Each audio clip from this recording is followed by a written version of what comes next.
저희들이 이제 오후 예배 성경인물 탐구 오늘 세 번째 시간입니다.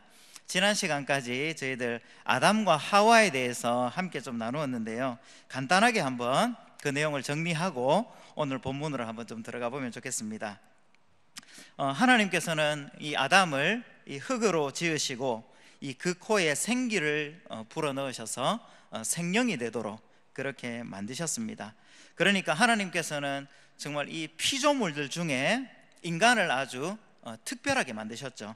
하나님과 함께 교제를 나누고 또 하나님과 그런 참 인격적인 만남을 할 수 있는 특별한 존재로 하나님께서는 이 인간을 지으셨다는 겁니다. 자, 그렇기 때문에 우리 인간의 모습 속에는 다른 피조물에서는 발견할 수 없는 그런 것들이 있습니다. 그것을 뭐라고 성경에서 표현하고 있습니까? 바로 하나님의 형상입니다. 하나님의 형상, 이렇게 우리가 이야기하면 우리는 특별히 세 가지를 생각합니다. 하나님께서 우리에게 이렇게 부여해 놓으신 그런 지식, 그리고 감정, 그런 의지, 쉽게 말해서 우리 지정의, 이렇게 이야기를 하는데요. 하나님께서는 우리에게 그런 것들을 허락해 주셨다는 거죠. 그렇기 때문에 하나님께서는 정말 그런 특별한 존재로 우리를 삼으셨고, 그리고 또 다른 어떤 피조물과의 이런 관계들을, 이 질서들을 만들어 놓으셨다는 것을 우리는 성경을 통해서 확인해 볼 수가 있습니다. 자, 그렇다면 하나님께서는 우리 인간에게 참 많은 것들을 허락해 주셨지만 하나님인 창조주와 그렇지 않은 우리 인간의 어떤 피조물, 이것들의 질서의 가운데 두신 것이 하나 있었습니다. 그것이 무엇이냐면 선악과이죠, 선악과. 하지만 이 뱀의 꾀임에 넘어가 범죄하게 되고 하나님께서 만드신 이 에덴 동산이 이제 신락원으로, 그리고 기쁨을 잃어버린 동산으로 바뀌어버리게 되었죠. 다르게 좀 표현을 하면 이제 사람을 통해서 이제 죄가 들어오게 된 것입니다. 사람을 통해서 죄가 들어오게 되었기 때문에 이제 어떤 것들이 그러면 이제 변화가 나타났냐 하면 하나님과 인간 사이에 수직적인 관계가 깨어져 버렸어요. 예전에는 그렇지 않았지만 이제는 과거에 사람이 느끼지 못했던 그런 이제 거리감들, 하나님으로부터 이제 멀어지려고 하는 그런 이제 죄로 말미암아 들어오게 된 그런 거리감들이 생기게 되었고요. 그러면 또 하나는 뭐냐 하면 인간과 인간 사이에도 문제가 생기기 시작했죠. 이 수평적인 관계도 동시에 깨어지고 있는 것을 우리는 이제 계속해서 앞으로 좀 살펴보게 될 겁니다. 자, 그렇다면 우리가 또 궁금한 것이 바로 이겁니다. 그렇다고 해서 그러면 하나님께서 인간과 맺었던 그 언약이 깨어진 것인가? 하나님께서 인간과 맺어진 그 언약이 깨어진 것인가? 그렇지 않습니다. 우리가 언약적인 관점에서 보면 이제 그 과거에 죄를 짓기 이전에 인간과 하나님께서 맺은 그 언약이 바로 행위 언약이었다면, 이제 죄를 범하고 난 이후에 하나님께서 또 여전히 진행하고 있는 언약적인 관점은 무엇이냐 하면 은혜 언약으로 바뀌어졌다는 것 뿐이지, 하나님께서는 여전히 인간들을 정말 사랑하시고 그리고 또 인간을 향한 하나님의 끊임없는 그런 관심들을 우리에게 계속해서 보여주고 있다는 것을 우리는 살펴볼 수가 있습니다. 자, 그렇다면 우리가 앞에서 살펴본 것 중에 아주 우리가 중요하게 생각하는 구절이 한 구절이 있습니다. 그게 뭐냐 하면 창세기 3장 15절 말씀인데 우리 다 같이 한번 좀 찾아보겠습니다. 창세기 3장 15절 말씀, 이것을 우리는 원시복음이라고 이야기합니다. 자, 3장 15절 말씀, 자, 다 같이 한번 읽어보겠습니다. 시작. 내가 너로 여자와 원수가 되게 하고 내 후손도 여자의 후손과 원수가 되게 하리니 여자의 후손은 너는 그의 발꿈치를 상하게 할 것이니라 하시고. 아멘. 비록 정말 이 뱀에서부터 시작되어진 정말 인간의 어떤 그런 죄의 그런 이 과정들을 우리가 살펴보고 있지만, 그럼에도 불구하고 하나님께서는 인간을 향한 놀라운 또 새로운 계획들을 또 준비하고 있다는 것을 오늘 우리가 이 구절을 통해서 확인해 볼 수가 있다라는 겁니다. 이제 나중에 나오게 될 그 후손, 이제 나중에 우리가 결론적으로 오늘 좀 살펴보겠지만 그 후손이 이제는 내 머리를 상하게 할 것이고 또 그의 발꿈치를 상하게 할 것이다. 이렇게 하나님께서는 이 복음을 우리에게 들려주고 있다라는 겁니다. 자, 이렇게 해서 시작된 에덴 동산에서의 인류의 시초, 이제 아담과 하와였다면 이제 오늘 우리가 함께 살펴보게 되는 이 4장에는 이제 새로운 인물들이 등장하고 있는데, 그 주인공이 누구냐면 가인과 아벨입니다. 가인과 아벨. 그렇다면 우리가 아담과 하와와 가인과 아벨의 차이점을 우리가 간단하게 좀 한번 생각을 한번 해보면, 아담과 하와는 이 성경에 혹시 유년기나 아니면 청소년기의 성장 과정, 이런 것들이 기록되어 있을까요? 그런 것들이 기록되어 있지 않습니다.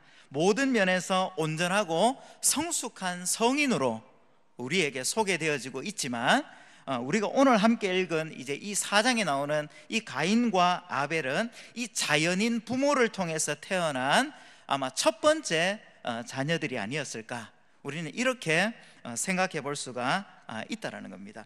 자, 사실 하나님께서는 이 자손에 대한, 이 아담과 하와의 이 후손에 대한 이야기들을 사실은 그 앞에서 벌써 기록을 좀 하고 있는데요.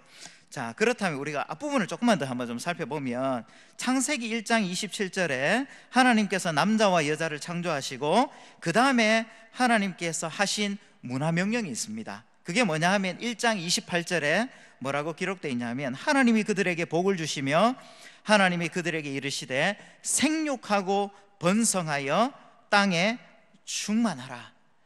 이것이 하나님께서 말씀하신 바로 이 문화명령입니다. 문화명령. 자, 그렇지만 이제 죄를 짓고 나온 이후에 아이들을 출산하긴 하는데 그렇게 쉽게 놓지는 못하죠. 그 내용이 어디에 기록이 되어 있을까요? 나중에 3장 16절에 보면 기록이 되어 있는데, 이렇게 기록되어 있습니다. 또 여자에게 이르시되 내가 내게 임신하는 고통을 크게 더하리니 내가 수고하고 자식을 낳을 것이며 너는 남편을 원하고 남편은 너를 다스릴 것이니라 하시고, 이렇게 이야기하고 있습니다. 사랑하는 성도님들, 하나님께서는 이 아담과 하와의 후손에 대한 이야기들을 이제는 좀 말씀하면서 이제 임신하는 고통을 더하게 하시고, 그리고 또 수고해야 너희들이 자식을 얻게 될 것이다, 이렇게 말씀하시고 난 이후에 이제 그 다음에 4장으로 넘어가게 되면 이제 실제로 그런 일들이 그대로 이루어지죠. 어떻게 기록하고 있습니까? 4장 1절을 한번 보시면, 아담이 그의 아내 하와와 동침하매 하와가 임신하여 가인을 낳았다, 이렇게 기록을 하고 있고, 이르되 내가 여호와로 말미암아 득남하였다 하니라. 사랑하는 성도님들, 이제 드디어 앞에서 이야기하고 있는 이 후손의 출생이 4장에 와서야 이제는 이루어지는 것을 보게 됩니다. 사랑하는 성도님, 우리 사실 부모님들도 마찬가지지만 진짜 우리 아이들을 정말 출산할 때 그렇게 정말 쉽게 낳으시는 분들은 잘 없는 것 같아요. 저희 아이들도 둘이나 있지만 참 이렇게 처음에 참 어렵게 참 낳았던 것 같아요. 그래서 이제 처음에는 자연분만을 그렇게 하려고 막 이렇게 애를 썼었는데 마지막에는 잘 안 돼가지고 나중에는 이제 막 이렇게 하루 내내 이렇게 막 고생을 하다가 결국에는 이제 수술을 해가지고 낳는 그런 과정들을 보면서 참 이렇게 이 아담과 하와의 바로 이 죄악들이 되게 좀 믿게 느껴지는 그런 마음이 들 때도 있었던 것 같습니다. 자, 그런데 이제 드디어 이제 이 아담과 하와가 아들을 낳았는데, 이 가인의 이름의 의미가 뭐겠습니까? 가인의 이름의 의미는 이제 얻었다는 것 같아요. 얻었다. 아들을 얻게 되었다. 그래서 이제 획득, 소유, 이런 뜻이 담겨져 있다면, 그 다음에 낳게 되는 이 아벨은 이제 호우, 그 다음에 공상, 이런 의미를 가지고 있는 이제 아들이죠. 이 아벨을 또 낳게 되는데 이 두 아이들의 직업은 달랐던 것 같아요. 그래서 이 가인이 가지고 있었던 직업은 바로 농사를 짓는 일이었어요. 농사를 짓는 일.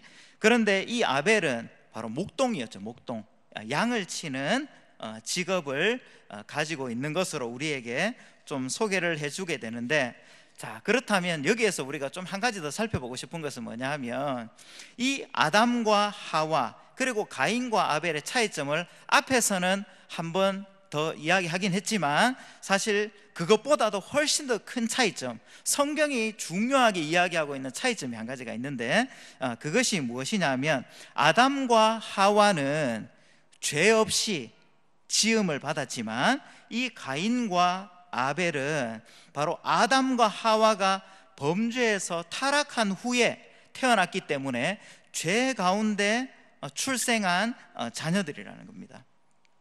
그러니까 이 타락한 본성이 이 자녀들에게서 앞으로 보면 계속해서 드러나고 있는 것을 우리는 살펴볼 수가 있다는 것이죠.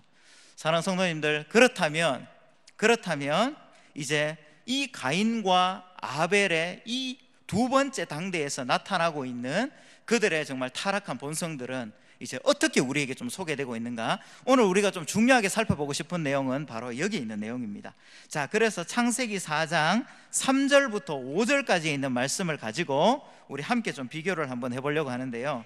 자, 그렇다면 먼저 가인과 아벨이 하나님께 이제 뭐를 드리게 될까요? 제사를 드리죠. 이것이 바로 가인과 아벨의 이 두 자녀의 제사의 바로 공통점이었습니다.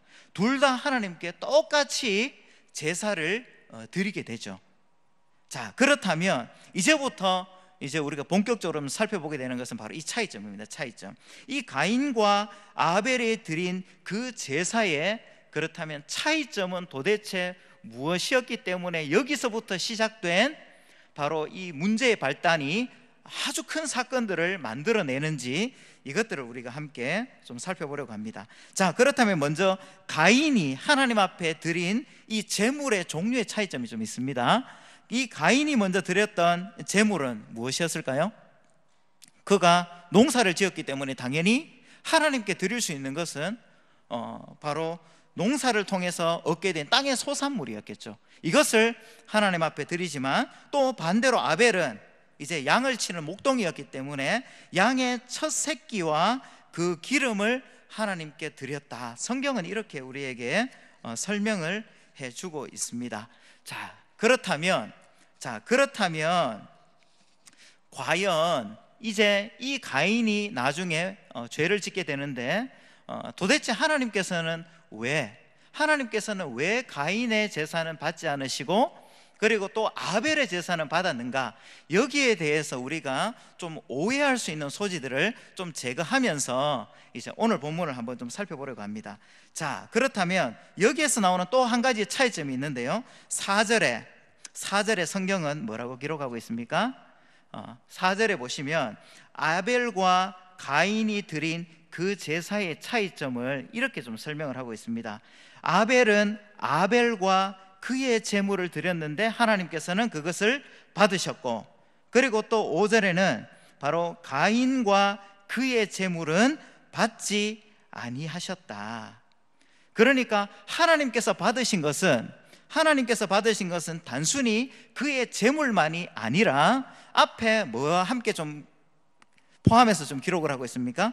아벨과 그의 제물, 이렇게 표현을 하고 있고, 그리고 또 5절에는 가인과 그의 제물, 이렇게 성경은 우리에게 설명을 해주고 있다라는 겁니다. 자, 그렇다면 우리는 이런 질문을 할 수 있겠죠. 하나님께서는 그러면 농부보다 목자를 더 사랑하신 것일까? 아니면 짐승 제물을 곡식 제물보다 더 좋아하시는 것일까?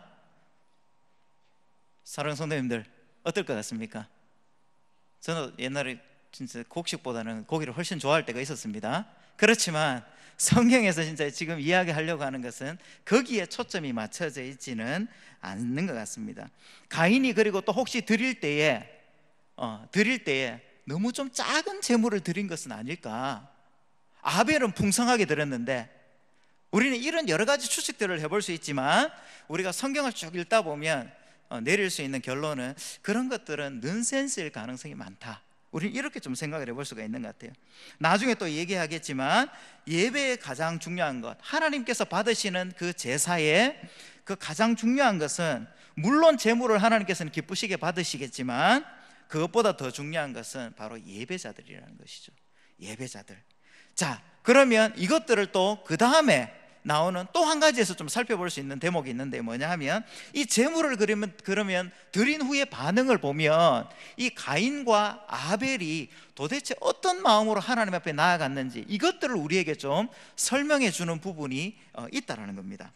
자, 사랑하는 성도님들, 제물을 드린 후에 이 두 사람의 반응, 성경은 좀 어떻게 기록하고 있을까요? 자, 4절 끝나고 난 이후에 5절의 전반부에 가인과 그의 제물을 받지 않으셨다 이렇게 표현하고 난 뒤에 그 다음에 가인의 모습이 등장하고 있어요. 뭐라고 성경은 이야기하고 있습니까? 가인이 몹시 분하여 안색이 변했다, 이렇게 이야기를 하고 있습니다. 사랑하는 성도님들, 만약에 제대로 된 신앙인이었다면 하나님이 제물을 받지 않았다는 이 사실을 알게 되었을 때에 우리는 어떤 태도를 가지는 게 사실은 바람직할까요? 하나님께서 만약에 그 제물을 받지 않으셨다는 이야기를 들었다면 우리는 어떻게 반응하는 게 바람직할까요?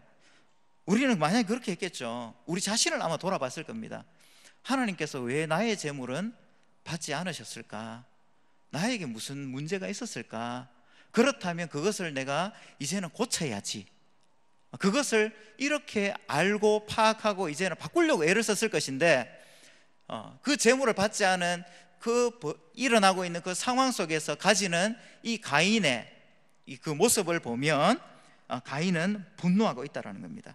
아벨의 재물은 받으시고 자신의 재물을 받지 않으신 하나님께 화를 내고 있는 것이죠.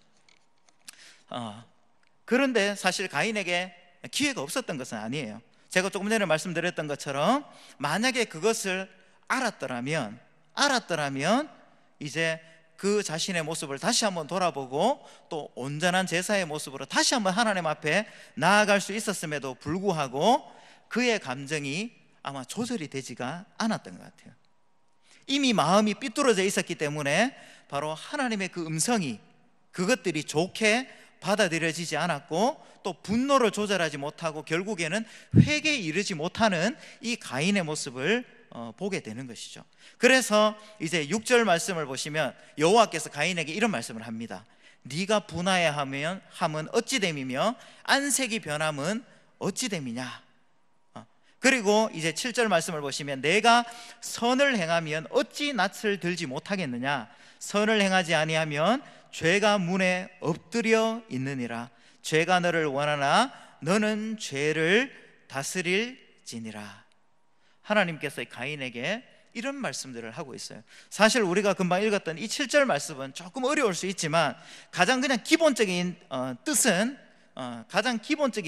바로 이런 겁니다. 뭐냐 하면 만일 가인이 의지로 자신에게 이 감정을 다스리지 못하면 그 감정이 너를 지배할 것이다. 죄는 기회만 주어지면 죄인을 억압하고 지배하려는 강력한 의지와 힘을 가지고 있다. 하나님께서는 사실 가인에게 그런 이야기를 들려주고 있는 거예요.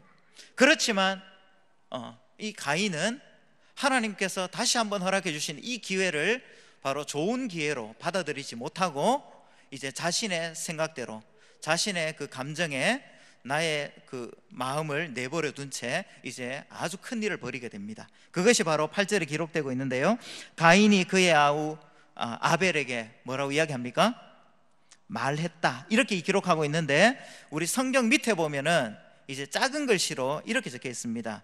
우리가 들로 나가자. 그러니까 가인이 아벨에게 이제 그렇게 이야기한 거죠. 우리 들로 나가자.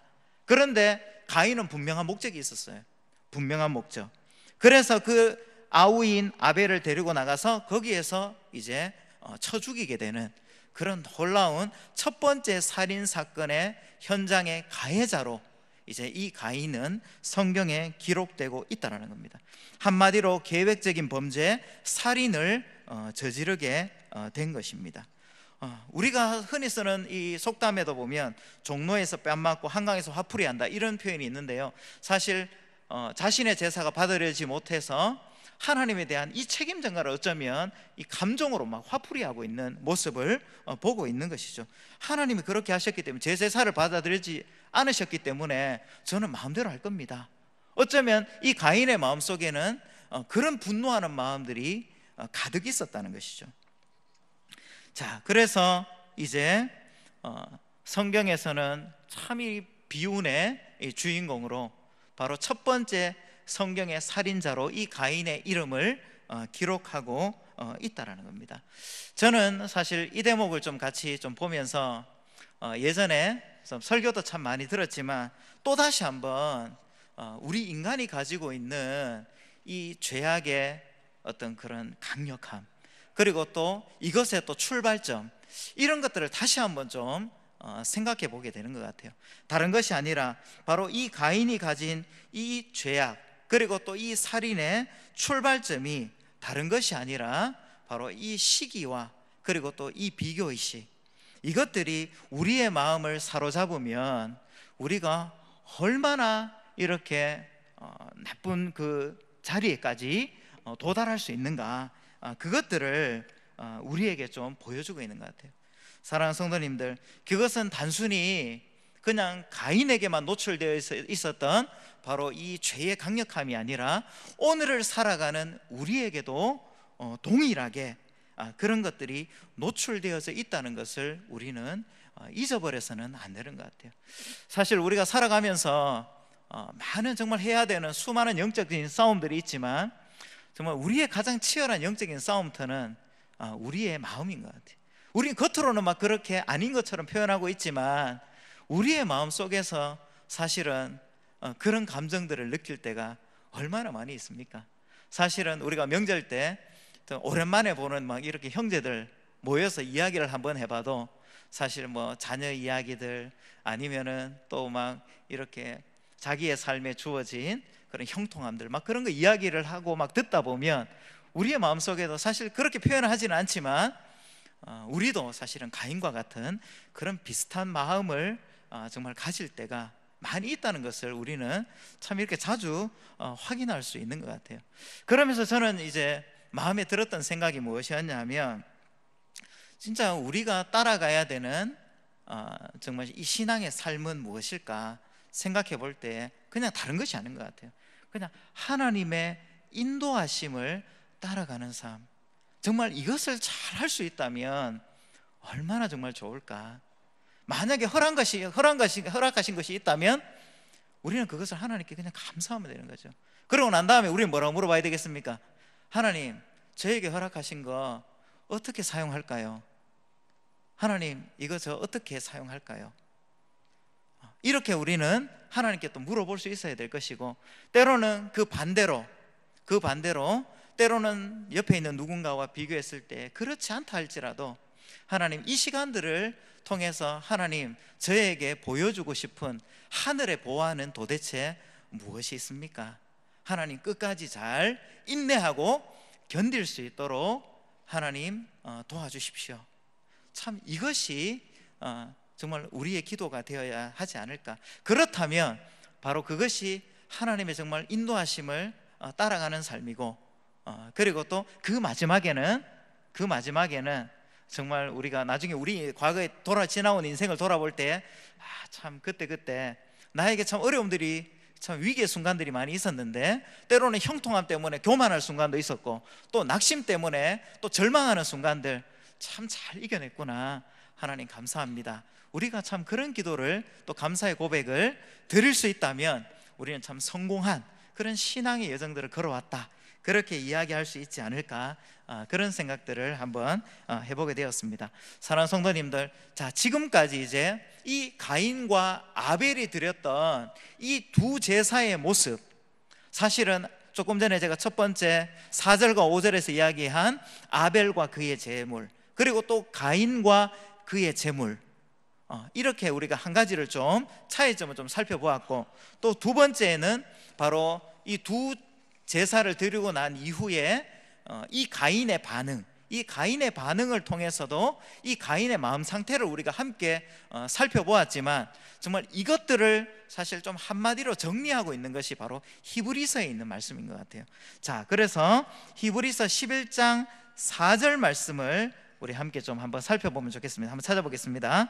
히브리서 11장 4절 말씀 한번 찾아보도록 하겠습니다.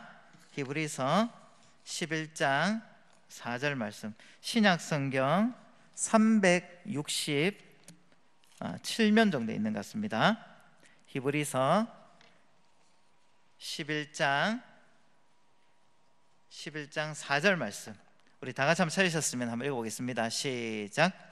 믿음으로 아벨은 가인보다 더 나은 제사를 하나님께 드림으로 의로운 자라 하시는 증거를 얻었으니 하나님이 그 예물에 대하여 증언하심이라. 그가 죽었으나 그 믿음으로써 지금도 말하느니라. 아멘. 성경에서 사실 구체적으로 많은 것들을 이야기해 주고 있지는 않지만 분명하게 우리에게 들려주는 이 두 자녀의 하나님께 드린 제사의 차이점을 믿음으로 설명을 하고 있다라는 겁니다. 하나님은 중심을 보는 분이시죠. 우리가 잘 알고 있는 것처럼. 그래서 여기에서 그러면 믿음으로 드린다는 것은 우리가 좀 다르게 설명해 보면 바로 예배에 임하는 우리의 어떤 마음의 자세, 그리고 또 성령의 충만함을 또 의지해서 나아가는 바로 하나님 앞에 드리는 예배, 그런 것들을 우리가 좀 생각해 볼 수가 있겠죠. 사랑하는 성도님들, 그렇다면 우리가 주일마다 드려지는 예배뿐만 아니라 또 우리의 삶 속에서 드려지는 하나님의 예배, 옆에 있는 사람들은 모르지만 누구는 다 알까요? 하나님은 다 알고 계신 거죠. 우리의 마음이 어떤지, 그리고 어떤 마음으로 하나님 앞에 나가는지. 말은 하나님께 막 이렇게 가문이설로 때로는 기도한다 하더라도 그 마음 중심에는 바로 어떤 것들이 들어있는지 하나님은 모든 것을 다 알고 계신다는 것을 생각할 때 그냥 하나님 앞에 나아갈 때는 그냥 순전한 마음으로, 그리고 또 하나님께서 우리에게 주신 그 약속의 말씀을 믿음으로 나아가는 것들이 필요하다는 것이죠. 자, 이것뿐만 아니라 사실은 성경에서 이 가인과 아벨에 대해서 이야기하고 있는 몇 가지 구절들이 되어 있습니다. 자, 그것들을 우리가 좀 더 살펴보면 좋겠는데요, 우리 요한일서 3장 12절 말씀, 신약성경 391면에 있습니다. 신약성경 391면에 요한일서 3장 12절에 보면 이렇게 기록이 되어 있습니다. 가인같이 하지 말라.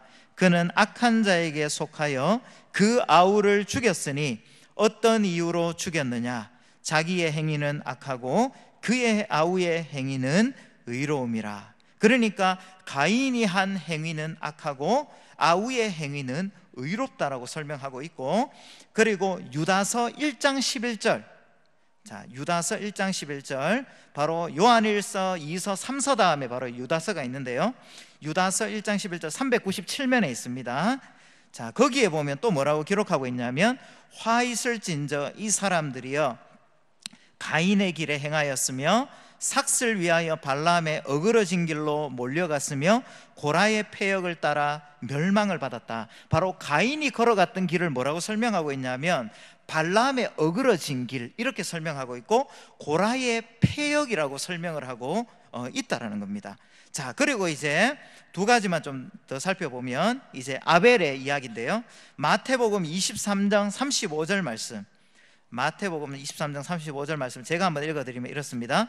그러므로 의인 아벨의 피로부터 성전과 제단 사이에서 너희가 죽인 바랴가의 아들 사가랴의 피까지 땅 위에서 흘린 의로운 피가 다 너희에게 돌아가리라. 바로 아벨의 피를 뭐라고 이야기하고 있냐면 의인 아벨의 피, 이렇게 설명을 하고 있다는 거죠. 그리고 마지막으로 히브리서 12장 24절에 보면 이렇게 기록하고 있습니다. 새 언약의 중보자이신 예수와 및 아벨의 피보다 더 나은 것을 말하는 뿌린 피니라. 바로 새 언약의 중보자이신 예수님과 이 아벨의 피를 함께 이렇게 설명을 하고 있다라는 것이죠. 그런 것들을 볼 때에 바로 이 가인이 드렸던, 하나님 앞에 드렸던 제사와 또 아벨이 하나님 앞에 드렸던 제사는 바로 차이가 있었다는 것을 우리에게 설명을 해주고 있다라는 겁니다. 자, 그리고 난 이후에 이제 드디어 아벨이 죽고 난 이후에 이제 성경은 또 우리에게 또 무엇을 좀 설명하고 있냐면, 이제 가인이 그런 범죄를 저질렀어요. 저지르고 난 이후에 여호와께서 가인에게 다시 한번 찾아가서 만나시거든요. 뭐라고 이야기하실까요? 네 아우 아벨 어디 있느냐, 이렇게 물어보시거든요. 그러니까 가인이 뭐라고 이야기하냐면 저는 알지 못합니다. 제가 제 아우를 지키는 자입니까? 오히려 더 뻔뻔스럽게 하나님께 막 이렇게 이야기를 하는 거예요. 자, 그럴 때 하나님께서 뭐라고 말씀하셨냐면 네가 무엇을 하였느냐? 내 아우의 핏소리가 땅에서부터 내게 호소하느니라. 하나님께서 그것을 모르고 가인에게 물어봤을까요? 그렇지 않죠. 하나님은 다 알고 계셨습니다. 바로 네 아우의 핏소리가 땅에서부터 내게 호소를 한다. 그리고 땅이 그 입을 벌려 내 손에서부터 내 아우의 피를 받았은즉 내가 땅에서 저주를 받으리니 너는 이제 유리하는 자가 될 것이다. 이렇게 하나님께서 가인에게 말씀을 하고 있다는 겁니다. 지금은 이렇게 하나님 앞에 너무나 당당하고 뻔뻔스럽게 이야기하고 있지만 사실은 가인의 마음속에는 어떤 마음이 있었을까요? 바로 두려움이 있었어요. 하나님을 향한 두려움이 있었어요. 우리도 마찬가지로 죄를 짓고 나면 우리의 마음속에는 무엇이 있을까요? 바로 두려움이 있습니다. 두려움. 그래서 그 다음에 가인이 나중에 이제 여호와께 이야기하는 장면이 있습니다. 13절에 보면 바로 이렇게 이야기합니다. 가인이 여호와께 이르되 내 죄벌이 지기가 너무 무겁습니다. 이제 본인도 다 알고 있는 거죠. 그리고 14절에 주께서 오늘 이 지면에서 나를 쫓아내시온즉 내가 주의 낯을 배웁지 못하리니 내가 땅에서 피하며 유리하는 자가 될지라 물은 나를 만나는 자마다 나를 죽이겠습니다. 그러니까 이제 사람들로부터 자신을 이렇게 해치게 될 것 같은 그런 불안과 공포에 휩싸여 있는 바로 이 가인의 모습을 보게 된다는 것이죠. 이것이 바로 하나님을 떠난 인간의 모습을 아주 단적으로 우리에게 보여주는 대목이라는 겁니다. 사랑하는 성도님들, 정말 교회 밖에서 그리고 또 내가 주인인 것처럼 살아가는 사람들, 겉으로 볼 때는 당당하게 막 그렇게 이야기하는 것 같지만 그들의 영혼 깊숙한 곳에는 바로 하나님 그 절대자에 대한 바로 떠남에 대한 그 두려움, 불안, 공포들이 그들의 마음속에 있다는 것이. 그렇기 때문에 우리가 전도하는 겁니다. 그렇기 때문에 그들을 불쌍히 여기면서 바로 하나님께서 우리에게 보여주신 예수님의 사랑이 얼마나 큰지 그것들을 우리는 알려주는 것이죠. 자, 그렇지만 여기서 그러면 성경이 끝을 낼까요? 가인과 아벨에 대한 이야기를 끝이 내는 것이 아니라 하나님께서는 여전히 바로 이 가인을 향한 사랑과 은혜에 변함이 없다는 것을 들려주고 있는 것을 우리는 확인할 수가 있습니다. 자, 그래서 이제 15절에 보시면 여호와께서 가인에게 이런 이야기를 하시죠. 뭐라고 이야기합니까? 그렇지 아니하다. 가인을 죽이는 자는 벌을 7배나 받을 것이다 하시고 가인에게 표를 주사 그를 만나는 모든 사람에게 죽임을 면하게 하시니라. 비록 우리 인간이 하나님을 떠나서 또 범죄하고 그리고 내 힘으로 얼마든지 잘 살아갈 수 있는 것처럼 막 당당하게 이야기하는 것 같지만 우리의 마음속에는 여전히 하나님을 떠남에 대한 두려움과 불안과 공포가 있고 그런 하나님, 그런 우리의 마음을 잘 알고 계시는 하나님 이시기 때문에 여전히 또 가인을 향한 그 은혜의 여지들을 여전히 열어두고 있는 것을 우리는 확인할 수가 있다는 것이죠. 사랑하는 성도님들, 그러면서 이제 4장은 가인의 후손과 그리고 또다시 아담과 하와의 후손에 대한 이야기로 오늘 본문을 좀 마무리하고 있는 것을 보게 됩니다. 자, 그래서 하나님께서는 이제 아벨은 죽었지만 또 다른 시작을 준비하고 계시는 것을 우리는 확인할 수 있는데요, 그것이 25절과 26절에 보면 우리는 확인을 할 수가 있습니다. 자, 마지막으로 우리 25절과 26절 말씀을 우리 한 번 더 읽어보도록 하겠습니다. 시작.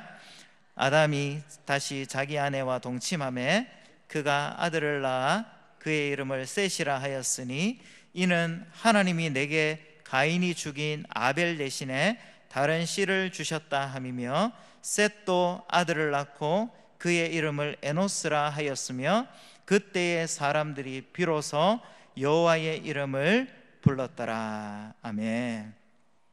사랑하는 성도님들, 아벨 대신에 다른 씨를 주신 바로 그 인물이 바로 누굽니까? 셋이죠. 셋. 그럼 이 셋의 이름의 뜻이 뭐냐면 대리인, 그리고 또 지명자, 그리고 또 바탕, 뭐 이런 뜻이 있거든요. 그러니까 새로운 출발의 바탕이 되게 하시는 또 다른 씨가 누구냐 하면 오늘 이제 아담과 하와를 통해서 허락하신 셋이라는 자녀라는 거죠. 셋이라는 자녀. 그러니까 이 의로운 아벨을 대신해서 하나님께서 이 아담과 하와에게 특별하게 주신 선물이 셋이라는 겁니다. 셋. 자, 그래서 이 셋을 통해서 나중에 이제 우리가 무엇을 좀 확인할 수가 있습니까? 여인의 후손이 장차올 것인데, 앞에서 이야기했던 3장 15절에서 이야기했던 바로 원시복음의 주인공인 바로 예수님, 그 예수님의 새로운 출발을 셋으로부터 다시 시작하고 있다는 것을 우리는 확인할 수가 있습니다. 그리고 또 우리가 신약에 보면 누가복음에 이제 하나님부터 시작되는 새로운 어떤 그런 족보에 보면 이 셋의 이름이 등장하는 것을 우리는 나중에 좀 확인할 수 있는데, 누가복음 3장 38절에 보면 기록이 되어 있습니다. 그 위는 에노스요, 그 위는 셋이요, 그 위는 아담이요, 그 위는 하나님이시니라. 이렇게 성경은 우리에게 말씀해주고 있다는 거죠. 이 진짜 예수님으로 이어지는 구속사의 족보에 들게 된 이 셋, 그리고 이 씨로부터 우리의 죄를 위해서 죽어야 할 대속자가 나오게 되는 아주 중요한 인물로 성경은 이 셋을 우리에게 말씀해주고 있다는 겁니다. 죄 가운데 사람의 자녀들이 태어났는데 하나님이신 바로 죄 없는 예수님이 인간의 몸을 입고 오셔서 이 죄의 문제를 해결하셨다는 거예요. 죄로 인해서 죽음이 시작되었는데 대속자를 통해서 죽음을 넘어서 부활의 산소망을 허락하셨다는 것을 하나님께서는 우리에게 들려주고 싶으셨다는 겁니다. 사랑하는 성도님들, 그렇다면 성경에서 이야기하는 이제 이 가인의 후손과 셋의 후손, 가인의 후손과 셋의 후손이 만들어가는 이 세상 속에서 사실은 우리가 살아가고 있습니다.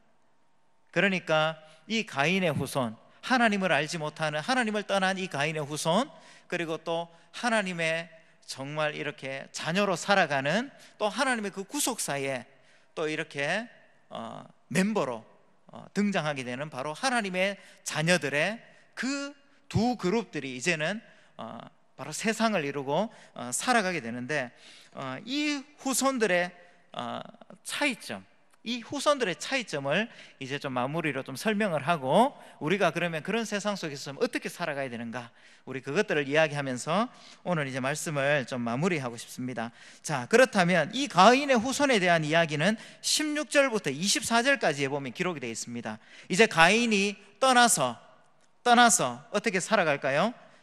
4장 16절 말씀을, 그리고 17절 말씀을 한번 보시면, 가인이 이제 여호와 앞을 떠나서 이제 어떻게 살아갑니다. 에벤 동쪽 놋 땅에 거주하더니 아내와 동침하며 그 임신한 에녹을 낳고, 가인이 이제 성을 쌓고 살아가는 거예요. 성을 쌓고.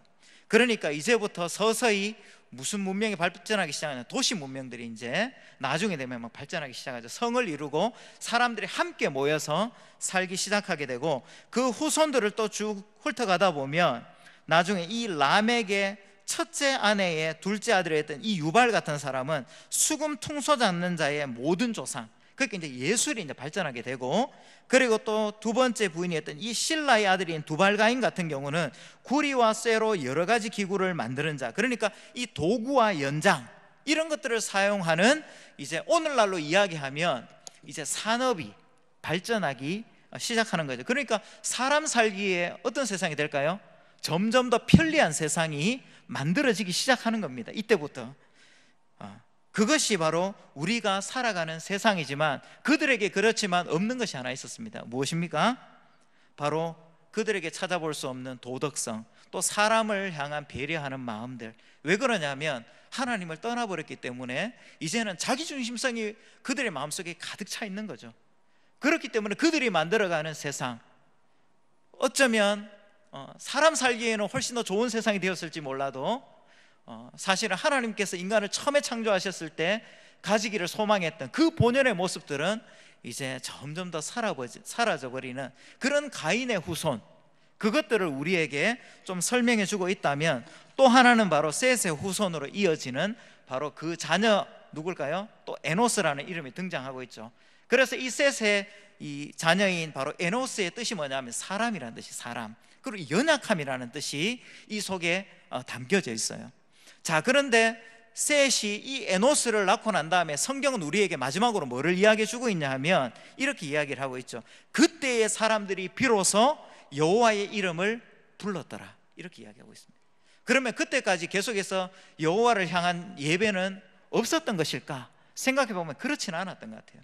가인과 아벨 때부터 드리고 있었던 그 예배의 모습들은 있었지만 사실 그들의 예배의 모습은 하나님 보시기에 그렇게 좋은 예배의 모습은 아니었던 것을 우리에게 좀 설명해 주고 있는 것 같아요. 그러면서 비로소 여호와의 이름을 불렀더라, 이 의미 속에는 아마도 비로소 올바른 예배를 이제 드디어 좀 드리기 시작했다, 아마 이런 뜻이 이 구절 속에 담겨져 있다는 것을 좀 생각 한번 해볼 때에, 어쩌면 셋의 후손 에노스, 정말 연약한 그런 인간의 모습이지만 다른 것은 잘 몰라도 그들이 끝까지 붙들고 다시 하나님 앞에서 지켰던 그 한 가지는 무엇이었냐면 바로 하나님을 전적으로 의지하는 그런 예배의 자리, 이것들만큼은 이 셋의 후손들은 놓치지 않았다. 이것을 우리에게 설명해 줄 때에 이 구절이 우리에게 들려주는 아주 중요한 시사점들이 있는 것 같아요. 연약하고 또 사람들이 볼 때에는 괄목할 만한 업적을 남기지 못하는 인생을 살았다 할지라도 하나님을 부르며 하나님의 이름을 부르면서 예배하는 삶을 살았던 그런 연약하고 하나님 앞에 또 겸손하고 그리고 하나님께서 만드신 그 질서를 지키며 살아가는 바로 예배하는 연약한 자들을 통해서 하나님께서는 놀라운 하나님의 구원의 계획을 준비하고 계셨다는 것을 우리가 기억할 때에, 마지막으로 그러면 이제 그런 세상 속에서 가인의 후손과 셋의 후손이 함께 살아가는 이 땅 속에서 우리는 그러면 어떻게 살아가야 될 것인가? 결론을 좀 내어본다면 우리는 히브리서 11장 6절에 있는 말씀이 어쩌면 우리에게 해답이 될 수 있을 것 같습니다. 믿음이 없이는 하나님을 기쁘시게 못하나니 하나님께서 나아가는 자는 반드시 그가 계신 것과 또한 그가 자기를 찾는 자들에게 상 주시는 이심을 믿어야 할지니라. 사랑하는 성도님들, 우리가 하나님 앞에 예배 자리에 나아갈 때 뿐만 아니라 우리의 삶의 예배 자리에서도 우리가 끝까지 지켜야 될 것은 무엇이냐면 하나님께서 우리에게 들려주셨던 그 약속의 말씀을 붙잡고 믿음으로 살아가는 것, 너희들 그거는 놓치지 마라, 이것을 우리에게 말씀해 주고 있는 것 같고, 또 한 가지는 비록 우리가 때로는 실수하고 넘어지고 그리고 또 죄를 범하기도 하고, 왜냐하면 우리에게는 여전히 죄된 본성이 남아있기 때문에 그런 일들이 또 일시적으로 우리의 삶에 찾아온다 할지라도 하나님의 사랑은 실패하지 않는다는 것을 너희들 잊어버려서는 안 된다. 언제든지 여호와께 돌아오고 또 다른 믿음의 출발을 해야 한다. 사랑하는 성도들, 우리가 주일마다 드리는 임내송이죠. 임내송의 제목이 바로 여호와께 돌아가자, 여호와께 돌아가자. 근데 이 임내송의 그 원래 영어 제목을 보니까 뭐라고 적혀 있냐면 이 원래 제목이 이렇더라고요. Love never fails. 그러니까 하나님의 사랑은 절대로 실패하지 않는다. 그 가사에도 보면 어떤 구절이 있습니까? 내 백성이 나를 떠나 돌아섰지만 내 사랑이 내 백성을 포기하지 못한다. 그것이 사실은 하나님께서 우리에게 들려주고 싶으셨던 그 메시지라는 것이죠. 사랑하는 성도님들, 우리가 또 새로운 일주일을 이제 또 우리가 살아가게 됩니다.